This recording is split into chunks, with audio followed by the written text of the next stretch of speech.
umat Islam ini diminta oleh Allah Subhanahu wa taala supaya menampakkan, ya, yuzhirun itu artinya menampakkan liman khalafa dinahu, bagi orang yang menyalahi agama mereka, asyidah wasolabah, ya, keras dan tegas. Jadi kepada orang yang katakanlah menyalahi agamanya harus punya prinsip yang keras dan tegas. Sebelum istilahnya pilkada, bahkan pilgub, pilpres juga, ada yang perlu nasihatin ini. Kami dari Majelis Ulama tentunya, bahkan katakanlah saya sebagai umat Islam supaya dijaga jangan sampai ada riswah, jangan sampai ada istilahnya suap menyuap atau misalnya sogok menyogok, ya, dalam rangka ini amar ma'ruf nahi munkar. Jadi dalam masalah suap menyuap ini rupanya ada 3 kelompok yang akan mendapatkan laknat, kutukan. Yang pertama di sini ar-rashi, artinya yang menyuapnya. Yang kedua wal murtashi, ya, yang menerimanya. Dan yang ketiga ar-rais, bainahum, antara calo, ya, calo atau mediator. Dan itu selalu ada bagi ya. Nah ini kadang-kadang katanya selalu namanya serangan fajar. Serangan fajar. Dan kepada yang tidak menang juga tetap harus sabar. Tidak boleh istilahnya merasa istilahnya kecil hati, apalagi sampai sedih berlarut-larut, ya, serahkanlah kepada Allah Subhanahu wa taala. Dan yang terakhir tambahan bagi paslon nih, waktu kampanye itu kan janji banyak. Nah, janjinya itu harus ditepatin. Ini janji ini perlu harus ditepati, karena ada hadis Nabi itu kan, ayatul munafiki salasun, tanda orang munafik ada 3. Idza hadasa kadzaba, apabila bicara suka dusta, wa idza wa'ada akhlafa, apabila janji suka menyalahi, wa idza tumina khana, apabila diberi amanah dia berkhianat. Bukan lupa, dilupain. Dilupain, ya. Nah itu mudah-mudahan paslon atau kita, kelupaan barangkali. Ya, husnudzon kita kelupaan. Makanya perlu diingatkan. Ya, makanya kepada paslon yang akan jadi nanti, mudah-mudahan apa yang disampaikan dalam kampanyenya tidak menyalahi dengan janji yang sudah diucapkan.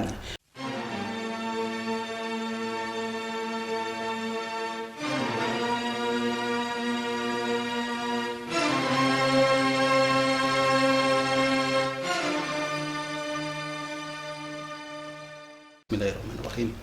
Assalamualaikum warahmatullahi wabarakatuh. Waalaikumsalam warahmatullahi wabarakatuh. Alhamdulillahirabbil alamin. Allahumma shalli ala sayidina Muhammadin wa ala alihi wa sahbihi ajma'in. Amma ba'du. Pemirsa yang Allah muliakan, alhamdulillah kita berjumpa kembali di channel RTV, yaitu channel Rahmatan lil Alamin. Insya Allah kita akan membahas tentang kajian, yaitu kajian umat bertanya, ulama menjawab. Kajian ini akan disampaikan langsung oleh guru kita, murabi kita, yaitu Dr. Kiai Haji Ahmad Dimyati Badruzzaman Imam. Beliau adalah Ketua Umum Majelis Ulama Indonesia Kota Depok. Assalamualaikum warahmatullahi wabarakatuh. Waalaikumsalam warahmatullahi wabarakatuh. Alhamdulillahirabbil alamin. Pagi hari ini kita insya Allah ada usulan atau ada pertanyaan dari jamaah dan juga para tokoh-tokoh yang terkait sama MUI atau Majelis Ulama Indonesia Kota Depok. Tuan Bagi kan sebagai Ketua Umum Majelis Ulama Indonesia Kota Depok.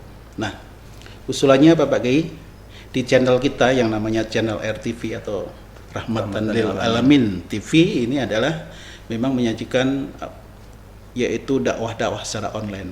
Baik. Nah, hari ini ada permintaan khusus Pak Kiai. Permintaannya apa? Yaitu permintaan dalam rangka menghadapi pilkada seluruh Indonesia.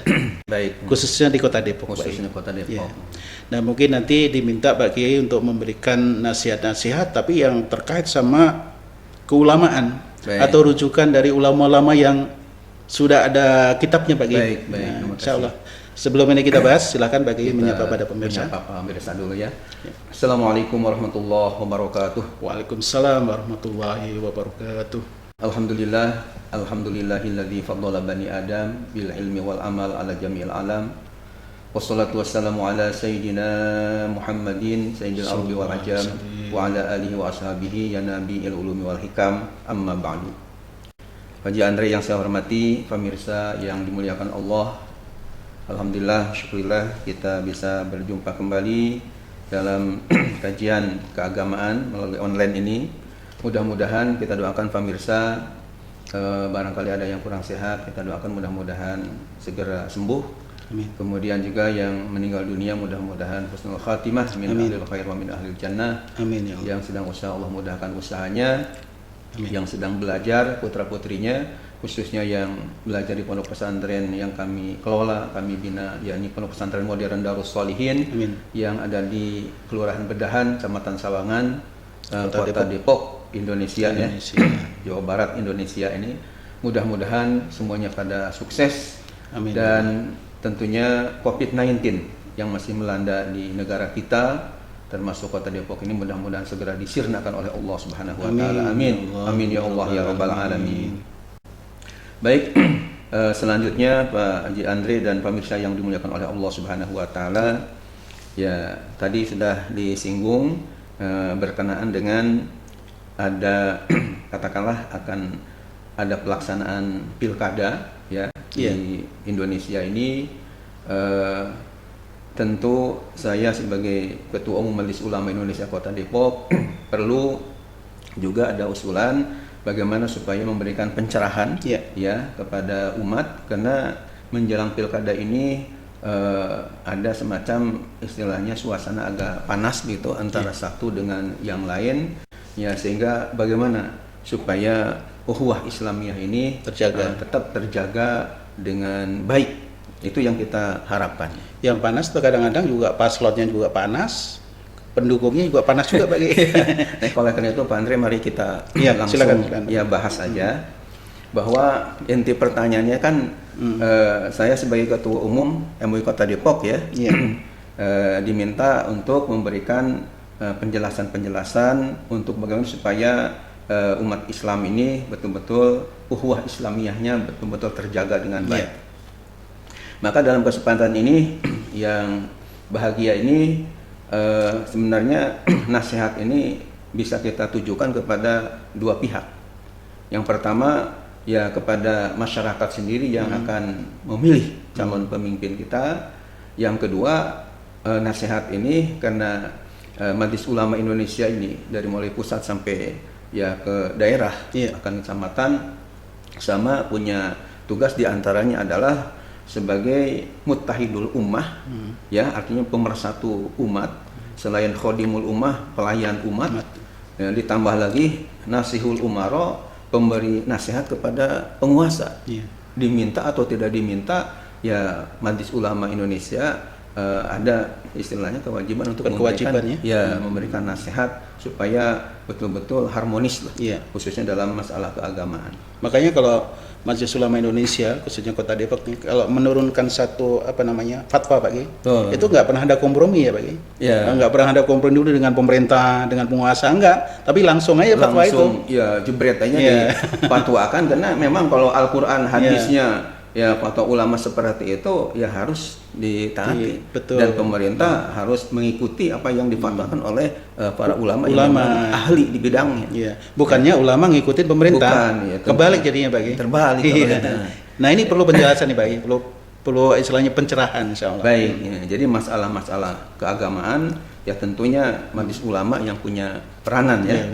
Karena memang di MUI itu kan ada namanya Komisi Hukum dan Fatwa. Ya disitulah kumpul para ulama yang pakar-pakar ya di bidang dalam bidangnya masalah keagamaan. Walaupun di MUI sendiri ada 9 komisi ya atau departemen ya, tapi yang paling topnya itu adalah Komisi Hukum dan Fatwa itu. Karena disitulah ciri ya keulamaannya tampak, karena akan membahas masalah hukum-hukum keagamaan. Dan bukan hanya mumpuni, tapi memang beliau-beliau juga punya akhlak yang mulia Pak sehingga bisa memutuskan sesuatu itu bukan karena pesanan, bukan. Ya betul-betul ya ulama yang khasyatullah ya, merasa takut akan azab Allah Subhanahu wa taala. Kita lanjutkan Pak Andre pembahasan ini.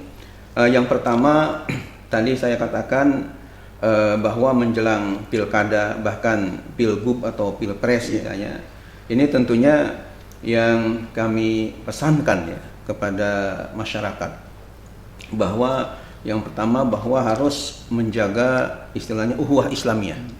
Yakni walaupun barangkali bisa dikatakan, bisa dipastikan ya akan berbeda pilihan. Artinya ada tidak semuanya kan kepada satu saja, kepada si A aja. Ya karena calon ini pasti ada A, ada B ya. Khususnya di Depok ini ada 2 calon gitu kan. Ya, tentunya ada calonnya usah kita sebutin, nggak usah. Iya kan? Masyarakat udah tahu. Pokoknya kepada ada yang ke A, tentu ada yang kepada B. Ya. Nah, kewajiban saya sebagai ketua majelis ulama ingin supaya bagaimana antara kelompok si A atau B ini betul-betul uhwah Islamiyahnya terjaga. Itu yang intinya. Kenapa kita harus menjaga uhwah Islamiyah? Karena kalau kita kaji Pak Andre ayat-ayat Al-Quran ternyata banyak sekali ayat Al-Quran yang menginginkan Allah Ta'ala menghendaki supaya kita sebagai hamba-hambanya itu betul-betul bersatu, betul-betul istilahnya harmonis dan penuh dengan kedamaian. Yeah. Nah, di antara ayatnya itu yang bisa saya kemukakan di sini, yang pertama dalam Al-Quran surah Ali Imran ayat 103, Allah telah berfirman, A'udzubillahi minasyaitonirrajim, bismillahirrahmanirrahim, wa'tasimu bihablillahi jami'an wa la tafarraqu. Ya, artinya wa'tasimu bihablillah, dan hendaklah kalian berpegang teguh dengan, ya, asalnya hablullah itu artinya tali Allah. Namun di dalam tafsir Al-Qur'an, ya, walaupun saya sudah nyatakan doktor di bidang tafsir dan hadis, tapi Pak Andre saya untuk lebih kehati-hatian membaca atau katakanlah mengambil rujukan dari tafsir-tafsir Al-Quran yang sudah dikarang oleh para ulama, yang sudah ilmunya diakui. Nah, ketika membaca atau menafsirkan bihablillah, ini penafsir yang bernama Imam Al-Baghawi dalam kitabnya tafsir namanya Ma'alimut Tanzil. Namun karena pengarangnya Imam Al-Baghawi namanya terkenal dengan tafsir Al-Baghawi, menafsirkannya adalah tamassaku bidinillah. Jadi wa'tasimu bihablillahi jami'a, artinya kalian hendaklah berpegang teguh dengan agama Allah secara keseluruhan. Jadi tafsir Al-Baghawi itu barangkali masyarakat juga ingin tahu apa tafsir Al-Baghawi yang bagaimana. Ini cukup ya tebal, ya, dikarang oleh Imam Abu Muhammad Al-Husain bin Mas'ud Al-Baghawi. Ini beliau menafsirkan bihablillah, asalnya hablun sendiri Pak Andre dan pemirsa artinya tali, ya, penghubung. Ya, yang dimaksud dengan hablillah di sini adalah bidinillah, artinya agama Allah. Bahkan di dalam tafsir yang diberi nama dengan Bahrul Ulum, ada lagi ini tafsir namanya Bahrul Ulum, lautan ilmu-ilmu, ya. Ya, ini pengarangnya Imam As-Samarqandi namanya, 3 jilid tebalnya. Beliau menafsirkan bahwa bihablillah itu adalah bidinillah wa bil Quran, yakni berpegang teguhlah dengan agama Allah dan jangan lupa untuk selalu berpedoman kepada Al-Quran. Jami'an secara keseluruhan, wala tafarraqu, dan kalian tidak boleh untuk berpecah belah, ya. Wala tafarraqu, dan janganlah kalian berpecah belah. Ketika menafsirkan wala tafarraqu, ada seorang ulama yang sangat ya alim, ya, itu namanya Imam Abu Hayyan Al-Andalusi. Ini tafsirnya namanya Al-Bahrul Muhit. Kalau tadi Bahrul Ulum, ya, ada lagi Bahrul Muhit, lautan yang sangat luas dan dalam, menunjukkan bahwa isi kandungan Al-Quran itu luar biasa. Ini ditafsirkan oleh beliau, ya, tidak kurang 10 jilid, ya, tafsir ini. Yeah. Ini dalam kitab tafsir Bahrul Muhit dikatakan bahwa pengertian daripada wala tafarruqu di sini yakni nuhu an ihdasi ma yujibut tafarruq, ya, wa yazulu ma'hul istima. Maksudnya kita umat Islam ini dilarang untuk menjadi berpecah belah yang sehingga sulit untuk bisa bersatu padu. Begitu oleh karena itu firman Allah wala tafarraqu tadi ini merupakan larangan bagi kita umat Islam untuk berpecah belah. Kemudian yang kedua, ada firman Allah Subhanahu wa taala dalam surah Al-Anfal ayat 46. Allah taala berfirman wa atiullaha wa rasulahu wa la tanaza'u fatafshalu wa tadhhabu rihukum. Artinya, dan hendaklah kalian taat kepada Allah dan taat kepada Rasulnya, wala tanaza'u, dan janganlah kalian berantem, berpecah belah, ya, berantem antara satu dengan yang lain, ya, fatafshalu wa tadhhabu rihukum. Karena kalau kalian terus berantem akan kalian menjadi gentar dan akan hilanglah wibawa di hadapan musuh-musuh kalian.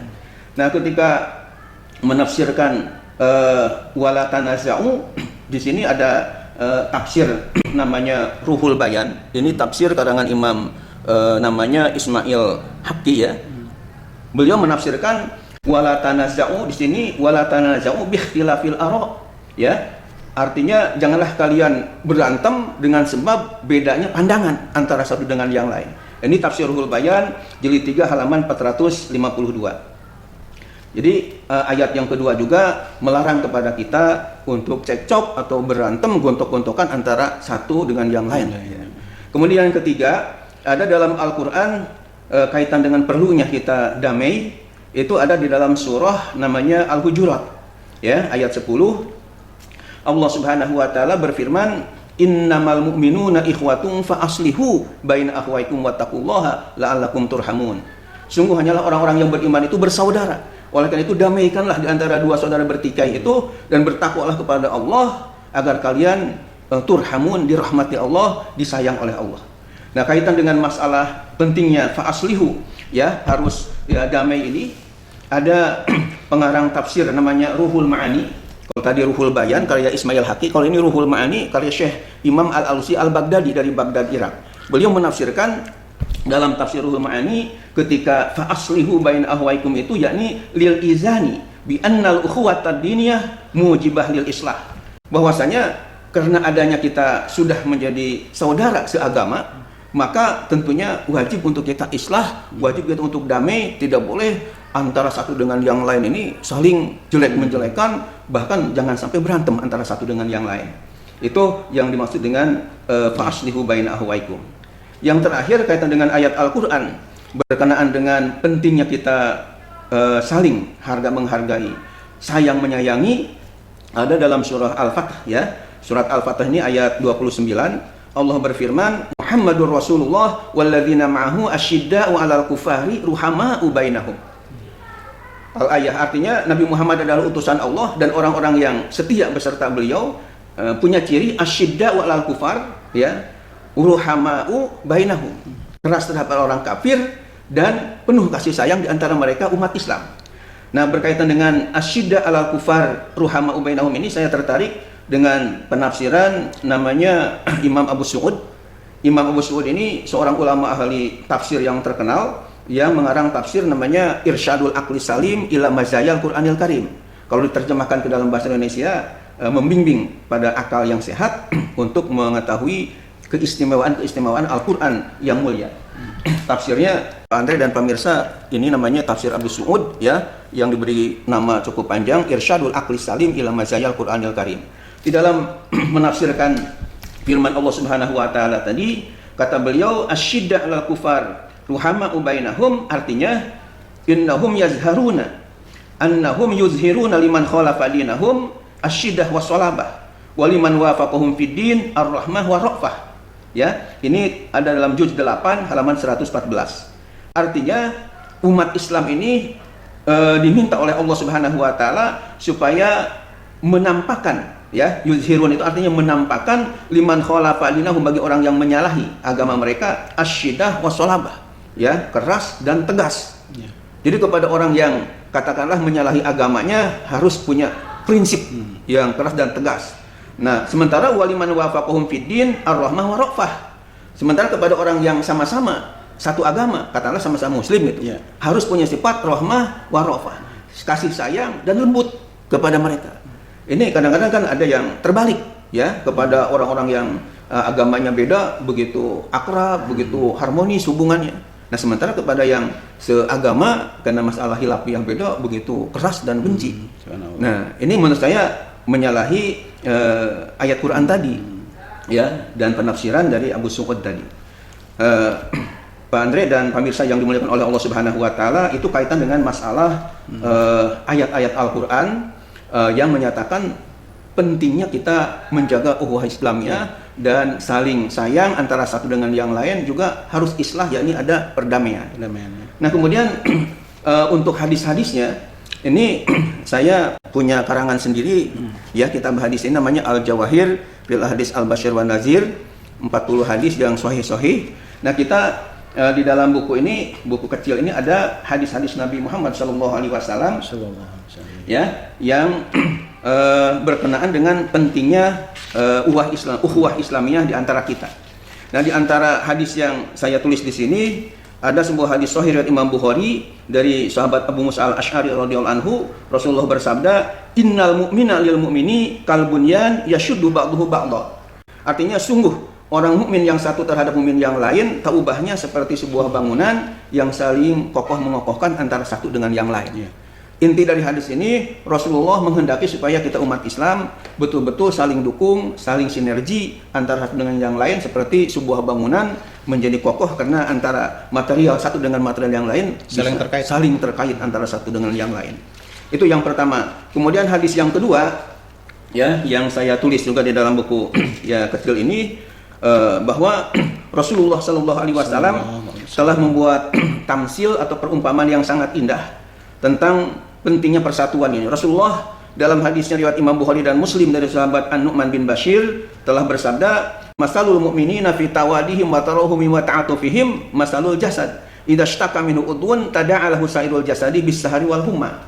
Artinya perumpamaan orang yang beriman dalam hal saling sayang menyayangi, cinta mencintai, kasih mengasihi, taubahnya seperti satu tubuh. Apabila dari anggota tubuh itu ada yang sakit, maka seluruh tubuh ikut sakit.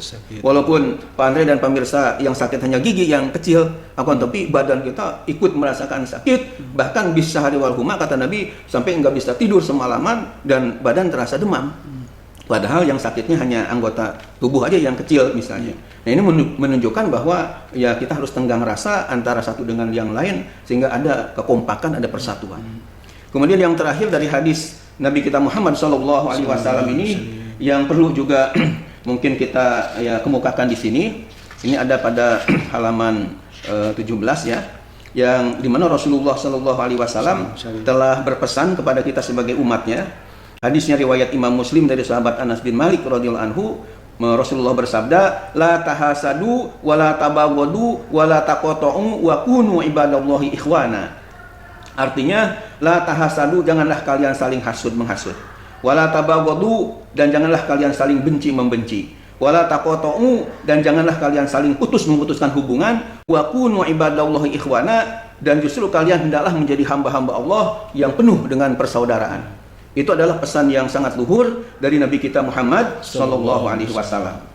Ya, jadi pesan kepada pemirsa yang akan memilih pemimpinnya, walaupun beda pandangan, tetap ukhuwah Islamiyah harus kita jaga. Yang kedua, selain ukhuwah Islamiyah juga ucapan. Ya, ucapan hendaknya bisa dijaga dengan baik karena ada hadis dari Nabi kita Muhammad sallallahu alaihi wasallam, ya, "Man kana yu'minu billahi wal yawmil akhir falyaqul khairan aw liyasmut." Ya. Jadi ada hadisnya yang sudah populer ya.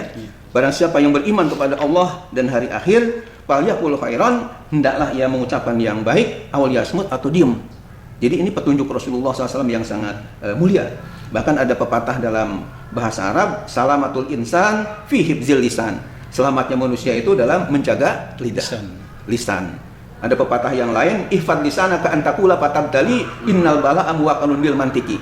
Artinya, jagalah lidahmu, jangan sampai mengucapkan kata-kata yang akan menimbulkan bala bencana. Karena biasanya bala bencana itu muncul gara-gara lidah yang tidak terkendali. Nah, itu makanya jaga, jangan sampai ada kata-kata yang kasar, kata-kata yang istilahnya nggak enak lah didengarnya. Zaman sekarang bukan masalah lidah aja, Pak Ki, berupa tulisan. Nah, kayak di WA itu subhanallah. Nah, itu kan berantemnya melalui tulisan ya. Ya, itu termasuk artinya sama aja ini pengganti lidah juga, pengganti lidah. Ya ini juga tentunya dilarang ya. Enggak boleh dilakukan oleh umat Islam. Nah, kemudian nasihat berikutnya kepada calon ya pemimpin atau katakanlah yang akan dipilih. Paslon. Ya, paslon berarti ya. Paslon baik Pak. Paslon A atau paslon B. Paslon A ke paslon B. Jadi gini Pak, paslon A, paslon B itu kalau kita lihat waktu debat di TV ya. Ya. Debat di TV ini udah mulai rada panas, saling singgung, saling menghujat. Itu memang prosesnya begitu kelihatannya ya dalam debat ya. Nah, ini kan harus ditata kembali ya setelah selesai ini semuanya. Ya, harus nanti ditata. Tapi sebelum istilahnya pilkada, bahkan pilgub, pilpres juga ada yang perlu dinasihatin ini. Kami dari Majelis Ulama tentunya, bahkan katakanlah saya sebagai kan umat Islam supaya dijaga jangan sampai ada riswah. Iya, iya. Jangan sampai ada istilahnya suap menyuap atau misalnya sogok menyogok ya, dalam rangka ini amar ma'ruf nahi munkar. Kenapa? Dan itu selalu ada bagi ya. Nah ini kadang-kadang katanya selalu Namanya serangan fajar. serangan fajar. Nah suka terjadi seperti itu. Subhanallah. Nah kenapa kita katakanlah ini nggak boleh dan harus hati-hati jangan sampai dilakukan, Pak Andre? Ya, karena di dalam sebuah hadis ya, dan saya sudah kutip hadisnya di buku saya yang judulnya Panduan Kuliah Agama Islam. Ini yang sudah diterbitkan oleh penerbit Sinar Baru di Bandung. Sudah tamat tuh Pak. Sudah tamat. Kebetulan di Masjid Pak Andre ini di Al-Latif kita kaji ya, setiap ahad pertama dan harus sudah hatam nih, mudah-mudahan pada pinter semua. Amin, amin. Nah di dalam halaman 150 itu tentang bahaya masalah suap menyuap, sogok menyogok, ya Rasulullah bersabda. Saya kemukakan aja ya. Ya boleh. Ya, karena ini hadis kan. Rasulullah bersabda, bunyi hadisnya, la'anallahu rasyiya wal murtasyiya war ra'isya alladzi yamshi bainahuma. Artinya Allah melaknat ya, mengutuk orang yang menyuap, yang menerima suap dan yang menjadi perantara di antara keduanya.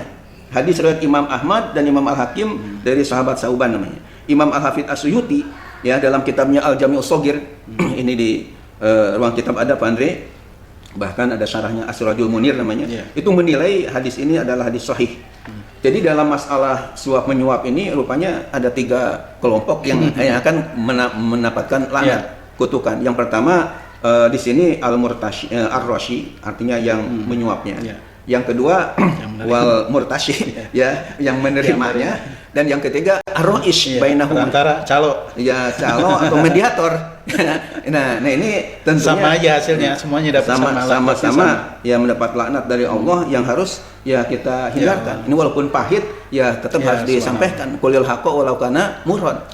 Jadi katakan dapat gimana bagi kalau ada kalau ada yang sudah dapat wajib dikembalikan. Dikembalikan aja. Jadi harus ini harus ada namanya harus istighfar. Harus istighfar ya. Tobatan nasuha.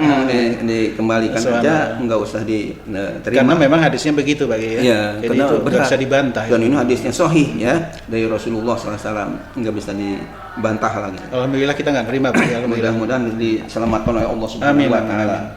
Nah, kemudian nasihat juga kepada paslon ini, kalau misalnya nanti menang janganlah sombong. Ya, kenapa? Karena ada hadis Nabi dalam Sahih Muslim itu la yadkhulul jannata man kana fi qalbihi misqalu dzarratin min kibrin. Tidak akan masuk surga bagi orang yang dalam dadanya sebesar biji sawi pun daripada kesombongan. Nah, kemudian yang kalah, karena tentu si A si B ini tidak akan menang kedua-duanya. Pasti ada yang kalah. Ini harus sabar, ya. Harus sabar menerimanya, karena ada pepatah dalam bahasa Arab, idza ja'al qadar fa ainal mafar. Apabila takdir Allah sudah tiba, maka mau kemana mau lari. Ya, dia harus menerima bahwa wabil qadari khairihi wa syarrihi minallahi ta'ala. Ya, harus diterima dengan kesabaran. Mudah-mudahan dengan kesabaran yang diterima oleh Allah nanti dibalas ya surga. Karena ada dalam surah Al-Insan ayat 12 itu Allah berfirman wa jazahum bima sabaru jannatan wa harira. Allah akan membalas kepada mereka akibat sabarnya itu jannatan wa harira, surga dan pakaian dari sutra. Itu ada dalam Al-Quran surah Al-Insan ayat 12. Jadi artinya kalah juga belum tentu kalah sebenarnya Pak ya? Ya belum tentu. Artinya kalah tapi belum tentu kalah sebenarnya. Sebenarnya kan surganya itu kan mahal. Insya Allah. Itu makanya yang kalah juga jangan merasa kecewa atau gimana. Ya mungkin takdir dari Allah. Gitu. Jadi kembalikan kepada setelah kita tentunya usaha ya, usaha yang halal, yang baik gitu.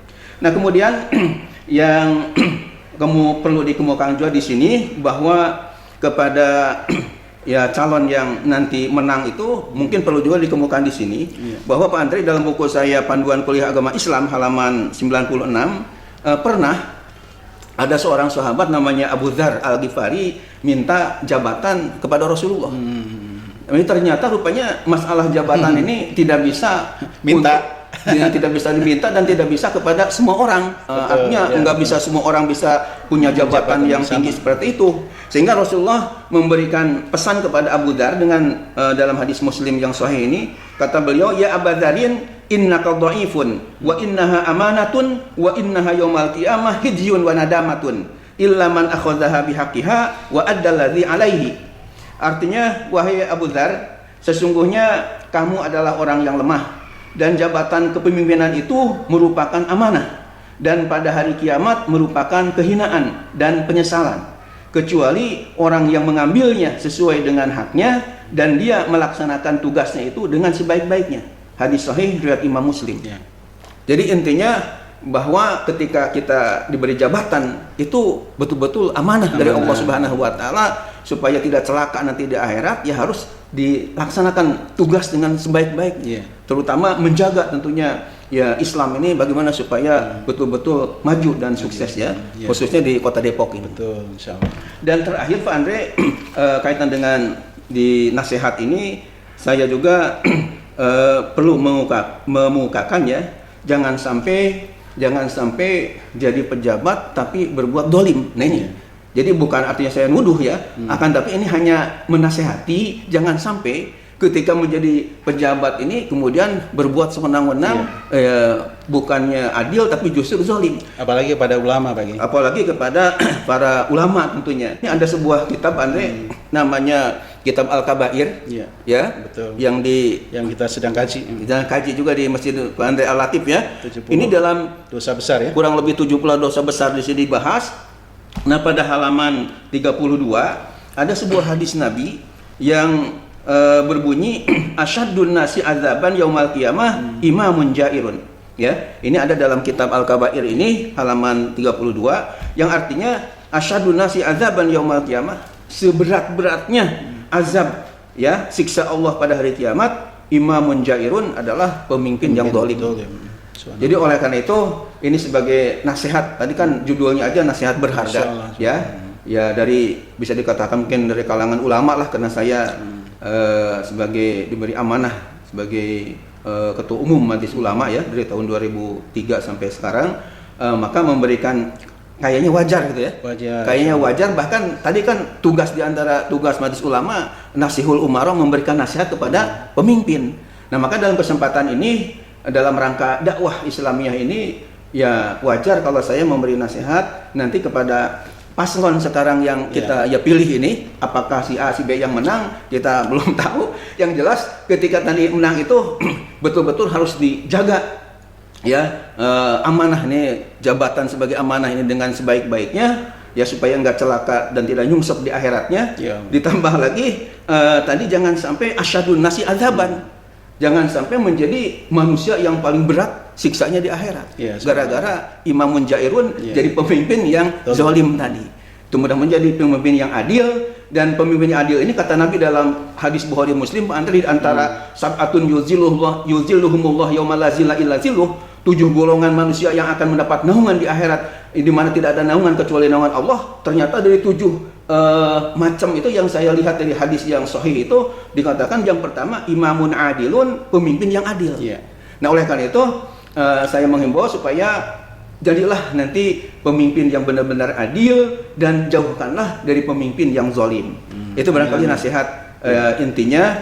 Jadi kalau kita simpulkan Pak Andre, kepada masyarakat yang akan memilih, yang pertama jagalah ukhuwah Islamiyah, persatuan di antara kita, nggak boleh ada gontok-gontokan walaupun beda pilihan.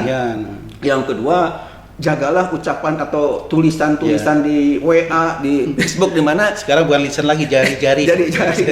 Dari tulisan-tulisan yang kira-kira tidak baik, menyakitkan orang lain. Itu dilarang oleh Rasulullah. Kalau nggak ada yang baik kata Nabi, diem, nggak usah ya nulis atau ngomong yang tidak baik.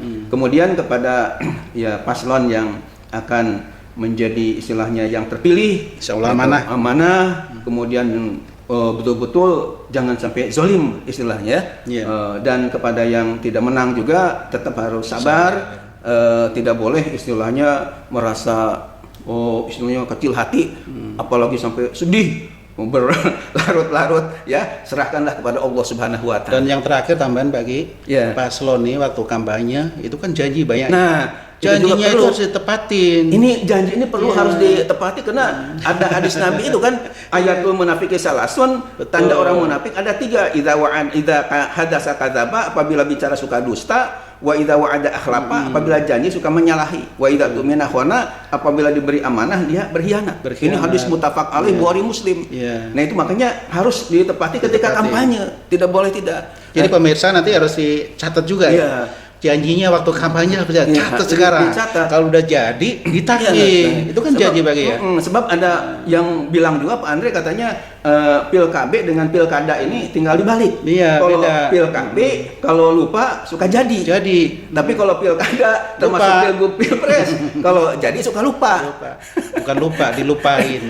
Dilupain ya. Nah itu mudah-mudahan paslon atau kita kelupaan barangkali. Ya, husnuzon kita kelupaan. Makanya perlu diingatkan. Ya, makanya kepada paslon yang akan jadi nanti mudah-mudahan apa yang disampaikan dalam kampanyenya tidak menyalahi dengan janji yang sudah diucapkan. Nanti insya Allah kita share ke seluruh Indonesia, bukan Depok aja bagi. Bukan Depok aja, seluruh dunia. Iya, dan ini biar kita terkenal nih Depoknya. Nasihat yang ini lagi pilkada. Sebenarnya bukan hanya ke paslon yang di Depok aja ya. Jadi ke seluruh umat, bahkan kan YouTube ini sampai ke Amerika, ke Kanada, ke mana-mana lah istilahnya mendengar insya Allah. Kemudian tugas saya kan di Kominfo Pak. Tugas saya di Infocom, jadi wajib ini menyiarkan nih bagi. Pak Andre di MUI Infocom ya. Diwajib disiarkan karena ini kan dalam rangka apa? Dalam rangka ya amar ma'ruf nahi munkar, menyuruh kepada kebaikan, melarang daripada kemunkaran. Bahkan Allah janjikan di ujung ayatnya wa ulaika humul muflihun, orang yang hidupnya amar ma'ruf nahi munkar tadi termasuk orang yang beruntung. Yang terakhir banget yang sudah dapat syukuran dikembalikan. Nah ini dikembalikan aja biar aman dunia akhirat. Insya Allah mudah-mudahan itu yang kita harapkan. Amin. Demikian Pak Andre, mudah-mudahan bermanfaat juga untuk pemirsa semua. Mohon maaf lahir batin. Assalamualaikum warahmatullahi wabarakatuh. Waalaikumsalam warahmatullahi wabarakatuh. Baik pemirsa, terima kasih Pak Kiai atas kajiannya. Mudah-mudahan ini didengar kepada pendukung pendukung A, pendukung B didengar sehingga tidak berantem. Ya sudahin lah. Kebetulan hari ini hari tenang bagi. Hari tenang. Insya Allah nanti besok akan kita adakan coblosan itu sebenarnya rahasia bagi. Yang tahu hanya kita waktu di dalam kotak suara. Yang tahu hanya kita dan Allah. Allah itu yang Allah udah pasti itu ya. Allah udah pasti itu ya. Baik Andre. Baik pemirsa, mudah-mudahan ini bermanfaat. Insya Allah kita menjadi manusia-manusia yang amanah ya insya Allah. Terutama para calon-calon kita yang akan jadi pemimpin bagi ya. Amin. Insya Allah. Amin. Kita doakan mudah-mudahan semua amanah. Dan kita sambung lagi pada kajian berikutnya. Kurang lebihnya mohon maaf lahir batin. Wassalamualaikum warahmatullahi wabarakatuh. Waalaikumsalam warahmatullahi wabarakatuh.